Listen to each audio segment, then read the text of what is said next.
Deep ఫ్రైకి సరిపడా oil వేసుకోవాలి.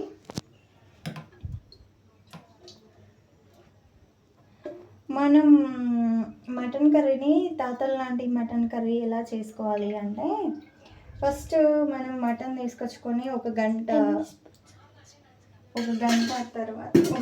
మనం ఈ మిశ్రమాన్ని రెడీ చేసుకోవాలి. ఈ మిశ్రమం ఎలా అంటే, మటన్ మంచిగా కడిగేసుకొని దీనికి సరిపడా 1 కేజీ మటన్కి మన దగ్గర మనం అందాజ తెలుసుకోవడం కోసం ఒక గంట మనం కూరగంటతోటి ఈ 1 కేజీ మటన్కి ఈ గంటతో కారం 1 గంట సరిపోతుంది. ఉప్పు ఈ గంటలో ఒక సగం వేస్తే సరిపోతుంది.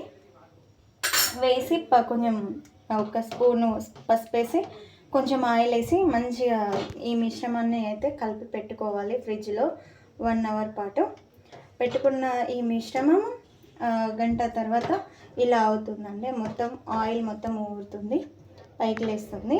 దీన్ని పక్కన ఉంచుకొని ఇప్పుడు డీప్ ఫ్రైకి సరిపడా ఆయిల్ అయితే వేసుకోవాలి. మనం డీప్ ఫ్రైకి సరిపడా ఆయిల్ అయితే వేసుకుంటాం. కడాయిలో మనం ఈ స్పూన్ తోటి నేను 4 స్పూన్స్ అయితే పోసాను. ఈ స్పూన్తో 4 స్పూన్స్ అయితే సరిపోతుంది. ఆయిల్ హీట్ అవుతుంది. హీట్ అయిన ఆయిల్లో ముందుగా మనం బిర్యానీ ఆకు ఒకటి, మా సార్ స్పైసెస్ ఎక్కువ తినదండి, ఎవరి స్పైసెస్ తగ్గట్టు వాళ్ళు వేసుకోవచ్చు. ఇప్పుడు ఈ బిర్యానీ ఆకుతో పాటు 2 లవంగాలు, 1 యాలక్కాయ, 1 దాల్చిన చెక్క వేసుకోవాలి. కాకపోతే మా సార్కి ఎక్కువ కారం మసాలాలు ఎక్కువ వాడను, తనకి పడవు.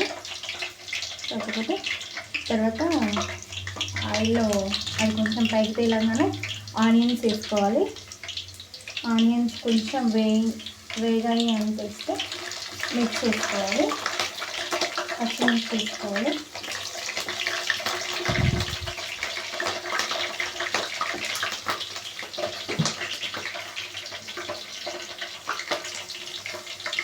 పచ్చిమిర్చి వేసుకున్న తర్వాత కొంచెం అవి ఫ్రై అయ్యేలోపు ఈ పేస్ట్ ఏంటంటే ఆనియన్స్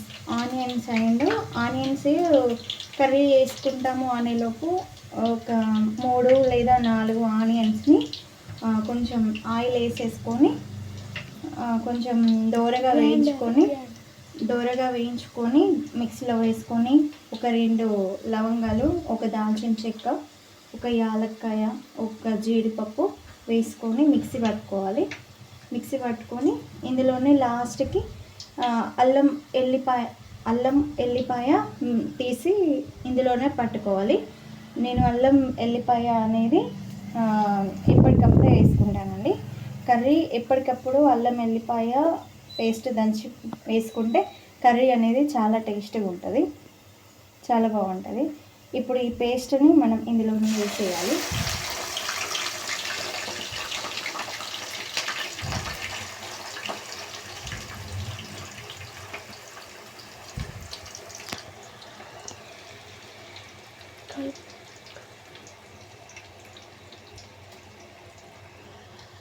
పేస్ట్ అనేది ఇందులో వేసేయాలి.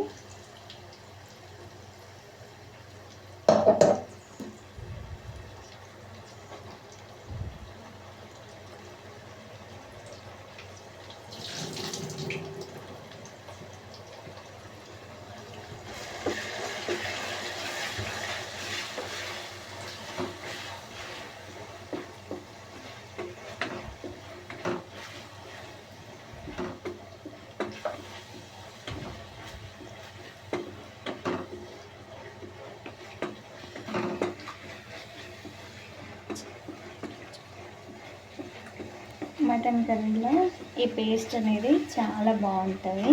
ఫ్లేవర్ వచ్చేసి చాలా చాలా బాగుంటుంది. ఇది తాతల నాటి పురాతన కాలంలో మా నానమ్మ చెప్పేది, ఇలా చేసేవాళ్ళు అంట.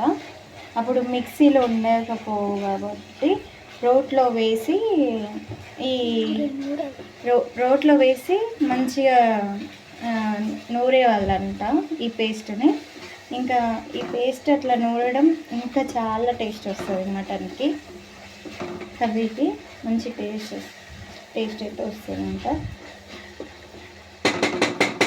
కొంచెం ఆయిల్ ఇట్లా తేలంగానే మనం కొంచెం పెరుగైతే వేసుకోవాలి.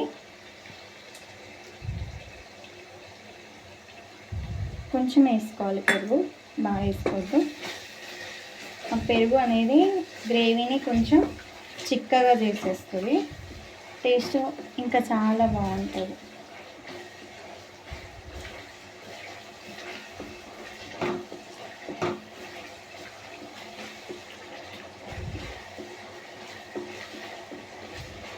ఆయిల్ అయితే పైకి తేలుతుంది కదా, ఇప్పుడు మనం లైట్గా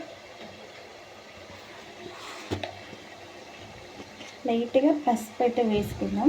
అందులో వేసేసాను ఆల్రెడీ, కొంచెం లైట్గా వేసుకోవాలి ఇందులో. అందరు చేసే మటన్ కర్రీ కంటే ఇది పురాతన మా నానమ్మ నేర్పించిన మటన్ అండి. ఇది నానమ్మ ఇలా నేర్పించింది నాకు. మా నానమ్మ వాళ్ళ నానమ్మకి నేర్పించారంట. అంటే తాతల నాటి మటన్ అని ఈ పేరు అలా పెట్టాను నేను. మా నానమ్మ వాళ్ళ మా నానమ్మకి నేర్పించిండు ఈ కర్రీ.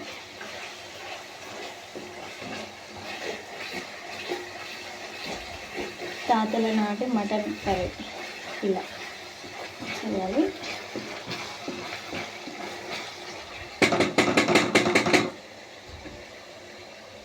ఆల్రెడీ ఇది ఆయిల్ అనేది పైకి తేలిపోతుంది, ఇది మగ్గిందండి మగ్గింది కాబట్టి ఇప్పుడు ఈ మటన్ అనేసి ఇందులో వేసేసుకుంటున్నాం.